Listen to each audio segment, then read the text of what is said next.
দুনিয়াতে থাকা অবস্থায় তোরা যদি আমি মালিকের কথা অনুযায়ী চলতে পারো, তোরা যদি আমি মালিকের কথা অনুযায়ী দুনিয়া থেকে বিদায় নিতে পারো, আমি রব্বুল আলামিন ঘোষণা দেই, তোরা যখন নাকি 3.5 হাত মাটির ভিতরে রাখবে, মাটির ভিতরে রাখতে দেরি হবে, রব্বুল আলামিন তোর কবরটাকে জান্নাতের বাগান বানাইতে দেরি করবে না।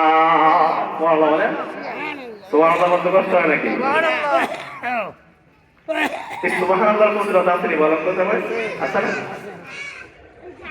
আল্লাহ নবী সাল্লাল্লাহু আলাইহি ওয়াসাল্লাম ডাক দেন, উম্মতের দল,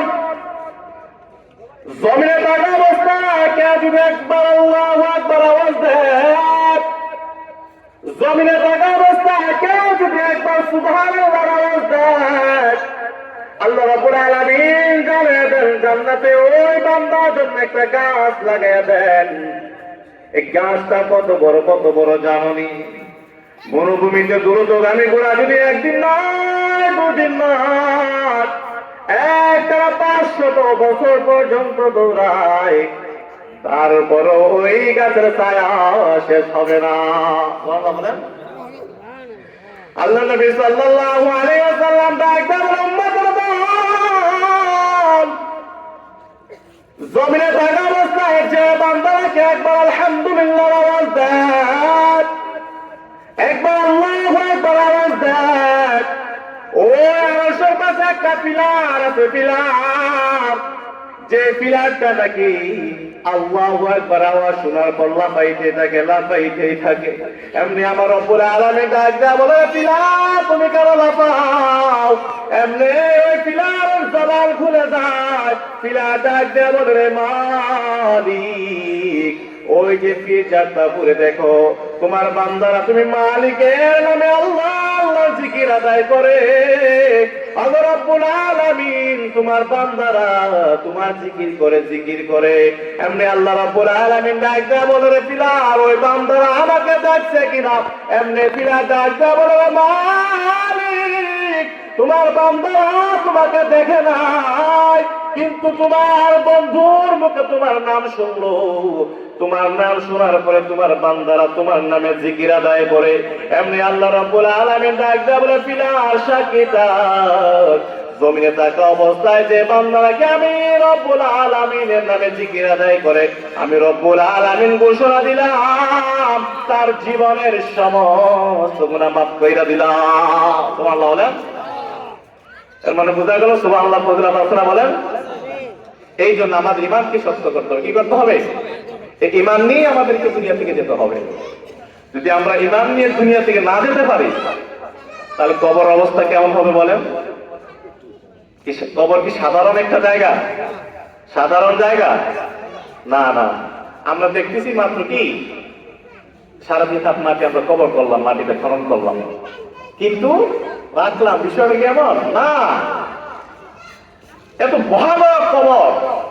আল্লাহ তাআলা এজন্য বলেন, ইয়া আইয়ুহাল্লাযীনা আমানু তাকুল্লাহ, হে আমার বান্দারা, তুমি আমি আল্লাহকে ভয় করো। এর মানে আমার কবরকে, আমার আযাবকে, আমার গজবকে, আমার দুজককে তোমরা ভয় করো।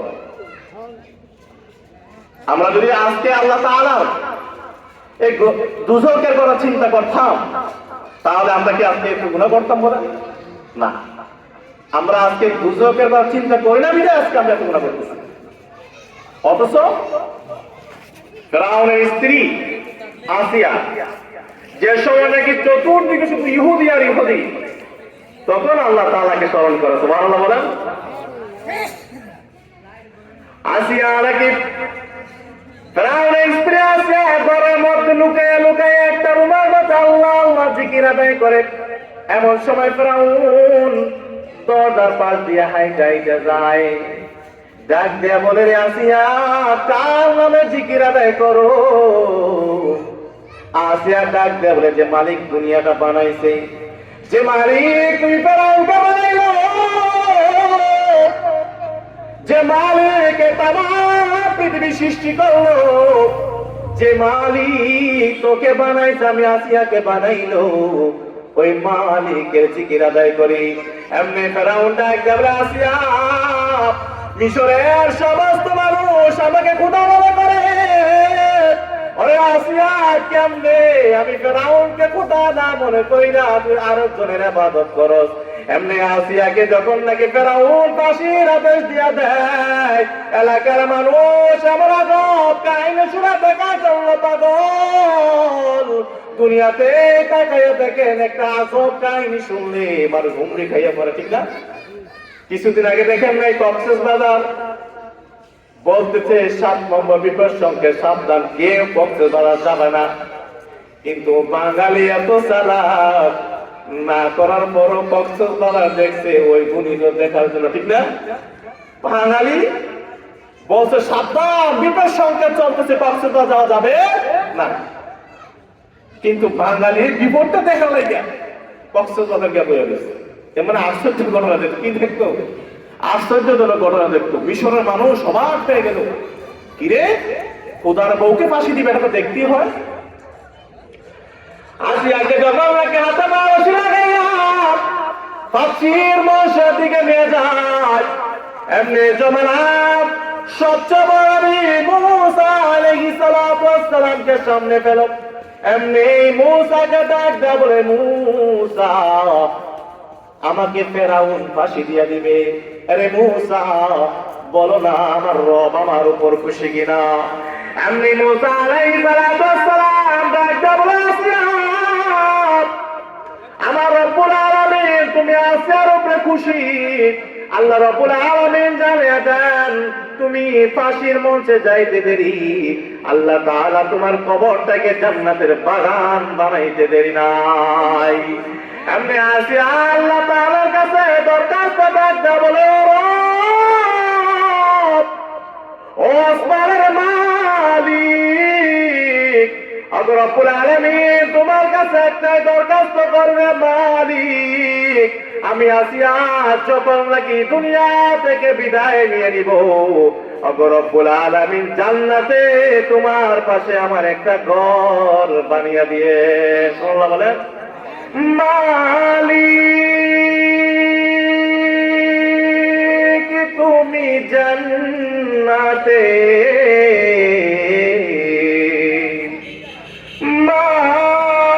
মালিক তুমি জান্নাতে, তোমার কাছে আমার একটা ঘর বানিয়ে দিও, একটা ঘর বানিয়ে দিও। আল্লাহ বলেন, আমরা চান না আল্লাহ তাআলা জান্নাত আমাদের একটা বাড়ি বানায়? চান না? কে কে চান? হাত তুলে দেখান তো সবাই। আল্লাহু আকবার। আল্লাহ তাআলা সবাইকে কবুল করে, সবাই আমিন বলি। তাহলে এই জান্নাতে যদি আমাদেরকে একটা ঘর বানাইতে হয়, তাহলে আমাদেরকে ঈমান নিয়ে যেতে হবে। কি নিয়ে যেতে হবে? ঈমান নিয়ে যেতে হবে। আমরা তো বাবার ঘর থেকে বের হওয়ার পরপরই মুসলমান, এই কথা বলা ঠিক না? বাবার ঘর থেকে বের হওয়ার পরপরই কি মুসলমান। অথচ এই মুসলমানদের যখন নাকি সাহাবায়ে কেরাম ইসলাম গ্রহণ করলে কত কষ্ট পাইছে, ঠিক না? হায় কাফেররা কত কষ্ট দিল সাহাবায়ে কেরামদেরকে। কাফেররা এত নির্যাতন করলো, কিন্তু সাহাবায়ে কেরাম যত নির্যাতন সহ্য করার পরও ইসলাম থেকে বিন্দু পরিমাণ সরে যায় না। সুবহানাল্লাহ বলেন। এখন যদি আমরা একটু কষ্ট পাই, ভয় দেখাইছে সেই চৌধুরী এদিকে যার তোর খবর আছে, ডরাই মানে পিছিয়ে ফেলে দেবে, ঠিক না? কিন্তু সাহাবায়ে কেরাম জীবন দিয়ে দেয়, কিন্তু ইসলাম থেকে বিন্দু পরিমাণ সরে যায় না। সুবহানাল্লাহ বলেন। হযরত খাব্বাব রাদিয়াল্লাহু তাআলা মসজিদে নববীর ভিতরে ঢুকে এমন সময় হযরত ওমর দেখা যায়। হযরত ওমর ডাকতে বলে, খাব্বাব তোমার পিঠের মধ্যে পুরা পুরা দাগ দেখা যায়, কোনো তোমার কি কুষ্ঠ রোগ হইল কিনা? এমনি ডাকতে বলে, খলিফাতুল মুসলিমিন আমি খাব্বাব ইসলাম গ্রহণ করার কারণে মক্কার কাফের বেঈমানদের আমি খাব্বাবের হাতে পায়ে রশি লাগাইয়া জ্বলন্ত আঙ্গার মধ্যে শুয়াইয়া আমি খাব্বাবকে আঙ্গার মধ্যে শুয়াইয়া দিল। ওগো খলিফাতুল মুসলিমিন শুধু তাই নয়, আমি খাব্বাবের খাব্বাবকে জ্বলন্ত আঙ্গা শোয়ানোর পর আমি খাব্বাবের বুকের উপরে পাথর চাপা দিছে, পাথর চাপা দিল। আমি খাব্বাব যখন নাকি আমার পিঠের মাংস পোড়া যায়, আমি খাব্বাবের নাকের মধ্যে গেরান আসি, তারপর আমি রব্বুল আলামিনকে জানাই দেই, রে মালিক, দুনিয়া থাকা অবস্থায় যত কষ্ট পাওয়ার কষ্ট পাই, তারপরও ইসলাম থেকে বিন্দু পরিমাণ সরে যাব না। সুবহানাল্লাহ বলেন। খাব্বাব রাদিয়াল্লাহু তাআলা খলিফাতুল মুসলিমিন, আমার জিহ্বার দিকে তাকান।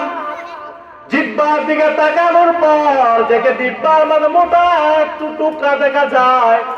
এমনি উমর ডাক দেয়, বলে খাব্বাব, তোমার জিহ্বার মধ্যে টিউমার হইল কিনা? এমনি খাব্বাব ডাক দেয়, বলে খলিফাতুল মুসলিমিন, আমার জিহ্বার মধ্যে কোনো টিউমার হয় নাই। আমি খাব্বাবকে মক্কা কাফের বাবারা ওই পাহাড়ের উপর তুইলাম। আমি খাব্বাবকে একটা গাছের সাথে বাইদা পাহাড়ের জ্বলন্ত পাহাড়ের বড় বড় কাটাই না আমি খাব্বাবের জিহ্বার মধ্যে আঘাত করছে আর বলছে, খাব্বাব কালেমা ছেড়ে দিবে কিনা বল। কিন্তু খাব্বাব ডাকটা বলে, রে কাফের বেঈমান, যত কষ্ট দেওয়ার কষ্ট দাও, ডাকটা বলে, রে মালিক, দুনিয়া থাকা অবস্থায় যত কষ্ট দেওয়ার কষ্ট দেন রব্বুল আলামিন, তারপরও আমি খাব্বাব ইসলাম থেকে বিন্দু পরিমাণ সরে যাব না। সুবহানাল্লাহ বলেন। আরে দুনিয়ার ইমানদার আল্লাহর গোলাম, ইসলামের জন্য কত কষ্ট করলেন সাহাবায়ে কেরাম, নিজের জীবন পর্যন্ত ইসলামের জন্য বিলিয়ে দেন। আরে আল্লাহর গোলাম, আমরা যদি আমাদের ঈমান থেকে মজবুত করে দুনিয়া থেকে যেতে পারি, মুমিন, আল্লাহ রাব্বুল আলামিন আমরা নিজের ঈমান মজবুত করে তোমরা যদি যখন নাকি দুনিয়া থেকে বিদায় নিয়ে নিবা, আমি রব্বুল আলামিন ঘোষণা দিলাম, তোদের কবর আমি রব্বুল আলামিন জান্নাতের বাগান বানায়া দিব। সুবহানাল্লাহ বলেন। আসসালামু আলাইকুম। আল্লাহ রাব্বুল আলামিন ফরমান, তোরা যখন নাকি জমিনে থাকা অবস্থা আমি মালিকের ইবাদত করবি না। আল্লাহ নবী সাল্লাল্লাহু আলাইহি ওয়াসাল্লাম জানে যে উম্মতের দল নাফরমানকে কবরে রাখতে দেরি হয়, ওই পাশের মাটি এত দূরে চাপ দেয়, চাপের কারণে শরীরের সমস্ত পাথরগুলা চুরমার করে ভেঙে যায়। এমনি একটা নয়, দুটা নয়, নাফরমানের কবরে 70টা সাপ আল্লাহ তাআলা দিয়ে দেন। ওই হাসরের ময়দানে নাফরমানের মাথার উপরে সূর্য থাকবে, সূর্যের তাপের কারণে মাথার মগজগুলা ঠাস ঠাস করে ফেটে যাবে। এর দুনিয়ার ইমানদার আল্লাহর গোলাম, চিন্তা কর, চিন্তা কর, ঈমান নিয়ে তুমি যদি কবরে না যাও, তোমার কবরের অবস্থা কত ভয়াবহ হবে, ভয়াবহ। আর যদি ওমর, আবু বকর সিদ্দিক রাদিয়াল্লাহু তাআলা নামাজে দাঁড়ানো অবস্থায় কান্নায় বিমুখ, আল্লাহ নবী সাল্লাল্লাহু আলাইহি ওয়াসাল্লাম ডাক দেয়া বলে, আবু বকর, তোমাকে তো আমি নবী জান্নাতের সার্টিফিকেট দিলাম, জমিন থেকে যখন নাকি তুমি দুনিয়া থেকে বিদায় নিবে তোমার কবর জান্নাত। আরে আবু বকর, কেন তুমি নামাজে দাঁড়াইয়া কান্না করো? এমনি আবু বকর ডাক দেয়া বলে, ইয়া রাসূলুল্লাহ, কেন কান্না করে জানেননি? আমি আবু বকর একটা কাপড়ের দোকান দিলাম, ব্যবসায়ী। ইয়া রাসূলুল্লাহ, একজন বৃদ্ধ মহিলা 1 মাস আগে আমি আবু বকরের দোকান থেকে একটা কাপড় নিলাম। 1 মাস পর ওই বৃদ্ধ মহিলা এসে জানায়, আবু বকর, তোমার কাপড় আমার পছন্দ হয় নাই, তোমার কাপড় তুমি ফিরাইয়া নাও।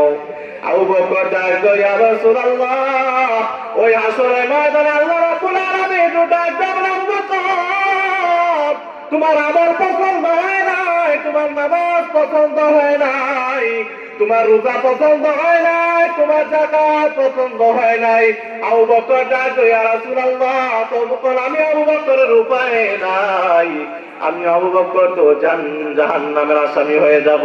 ইয়া রাসূলুল্লাহ, এই ভয় আমি আবু বকর কান্না করতেছি। আল্লাহর নবী সাল্লাল্লাহু আলাইহি ওয়াসাল্লাম ডাকতে বলে, উম্মতের দল, তোমরা যখন নাকি জাহান্নামের ভয়ে দুই ফোঁটা চোখের পানি পালাইয়া মালিকের কাছে ডাক দিয়া বলে, রে মালিক, গুনার কারণে হাত না পাক, গুনার কারণে পাও না পাক, গুনার কারণে জিব্বা না পাক, ওগো রব্বুল আলামিন, তারপরও তোমার রহম থেকে আমরা নিরাশ হয়ে যাই নাই। রব্বুল আলামিন, তুমি তো বলছো লা তাকনাতু মির রাহমাতিল্লাহ, ও আমার বান্দারা, আমার রহমত থেকে কেউ নিরাশ হবে না। আল্লাহ রব্বুল আলামিন বলেন, তোমরা যদি যখন বান্দারা যখন আল্লাহর কাছে ভাবে দুইটা হাত তুলে বারবার দোয়া করবা, আমার রব্বুল আলামিন জানে দেন চোখের পানি নাকে জগায় আসার আগে আগে বান্দার সমস্ত গুনাহ আল্লাহ রব্বুল আলামিন মাফ করে দিবে। সুবহানাল্লাহ বলেন। তাহলে বোঝা গেল চোখের পানি দাম আছে না? বলেন, এই চোখের পানি পালাইয়া যদি আমরা মালিকের কাছে কান্না করতে পারি, আল্লাহ রাব্বুল আলামিন বলেন চোখের পানি এত দাম, এই চোখের পানি এত দাম, চোখের পানি নাকে জগা আসতে দেরি হয়, রব্বুল আলামিন বান্দার সমস্ত গুনাহ মাফ করতে দেরি হয় না। কিন্তু আজকাল আমরা চোখে পানি আছে, পানি আছে বলেন না, হাও মা করে চিৎকার করার পর চোখে পানি আসে না। একমাত্র আমাদের কলবগুলো আমরা গুনার কারণে একবারে নাপাক করে ফেলছি, ঠিক না? আমাদের গুনার কারণে আমাদের কলবটাকে একদম নাপাক করে ফেলছি। হ্যাঁ, এই কলবটাকে পরিষ্কার করার পর একটাই মাত্র আমাদের জিকির। কি করতে হবে? আল্লাহ পাকের জিকির আদায় করতে হবে। যে বান্দা বেশি বেশি আল্লাহ পাকের জিকির আদায় করবে, আল্লাহ রব্বুল আলামিন জানায় দেন যত বেশি জিকির আদায় করবা, আমি রব্বুল আলামিন তার কলবটাকে পরিষ্কার করে দেব। সুবহানাল্লাহ বলেন।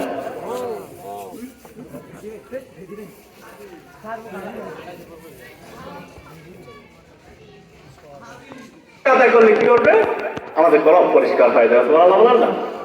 আল্লাহ নবী সাল্লাল্লাহু আলাইহি ওয়াসাল্লাম বলেন, মান বাতা মিন খাশিয়াতিল্লাহ হারামাল্লাহু তিলকাল আইনা আলান নার। যে ব্যক্তি এই জাহান্নামের ভয়ে দুই ফোঁটা চোখের পানি ছেড়ে মালিকের কাছে কান্না করবে, আল্লাহ রাব্বুল আলামিন জানায় দেন চোখের পানি নাকের ডগে আসতে দেরি হয়, আমি রব্বুল আলামিন তার জীবনের সমস্ত গুনাহ মাফ করে দেব। সুবহানাল্লাহ বলেন। আয় আমার মালিক কত দয়াময় আল্লাহ, বান্দার প্রতি আল্লাহ তাআলা কত মায়া, কিন্তু আমরা আল্লাহ তাআলার এই মায়াটা আগে আজকে আমরা বুঝি না।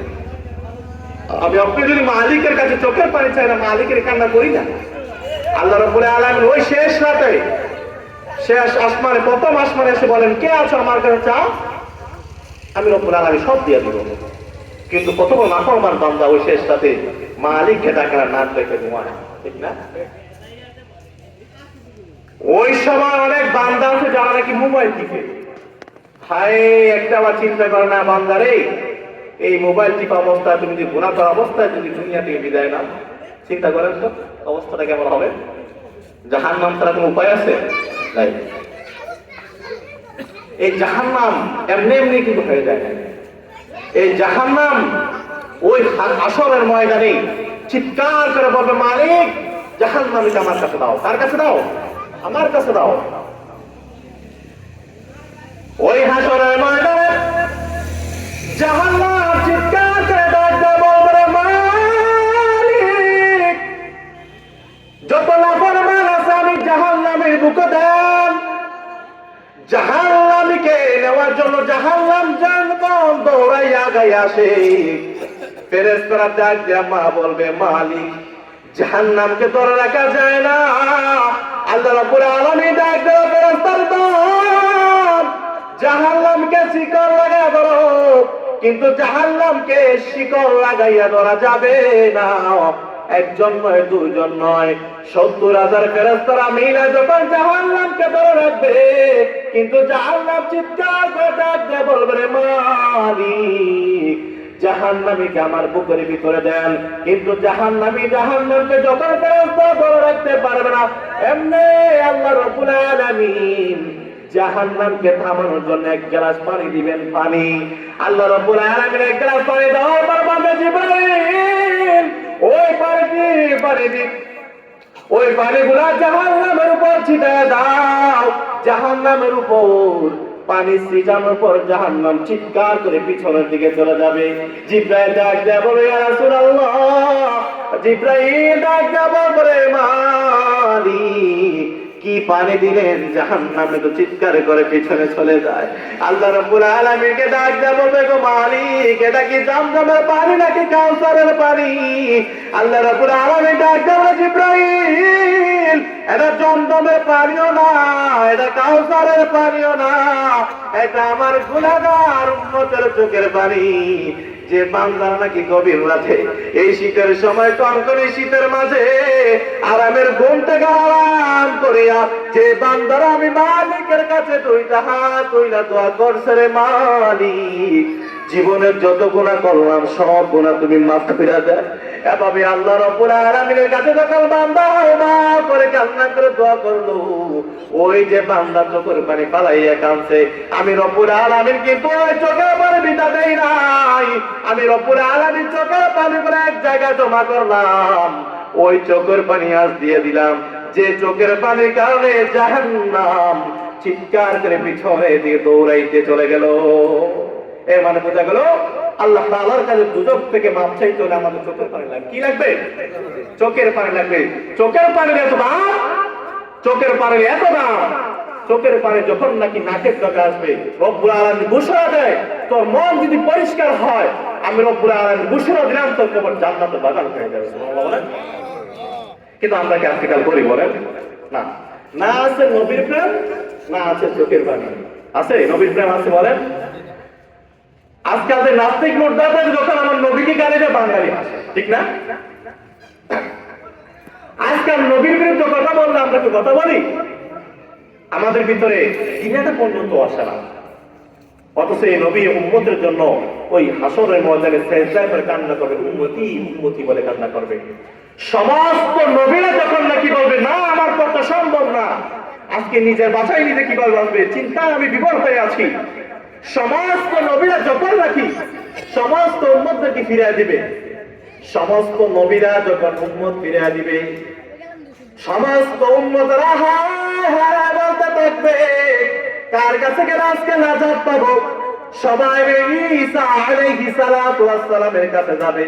ঈসা আলাইহিস সালাতু ওয়াস সালামের কাছে গিয়ে বলবে, নবী ঈসা, আজকে আল্লাহর কাছে সুপারিশ করেন না, আল্লাহ তো অনেক রাগায়িত অবস্থায় আছে, আল্লাহ রাব্বুল আলামিন রাগ করে আছে, আজকে আল্লাহর কাছে আমাদের জন্য সুপারিশ করেন। ঈসা ডাক দিয়ে বলে, না না, আমার পক্ষে সম্ভব না। ঈসা আলাইহিস সালাতু ওয়াস সালাম তো আল্লাহকে বান্দাদেরকে ফিরাইয়া দেয়, ফিরাইয়া দেওয়ার পর সমস্ত উম্মতরা হতাশ, হতাশ হওয়ার পর উম্মতরা যখন নাকি চলে যাবে, এমনি একটা জায়গায় যায়, জায়গার মধ্যে গিয়ে দেখলে এক ব্যক্তি নাকি গুনগুন করে কান্না করতেছে।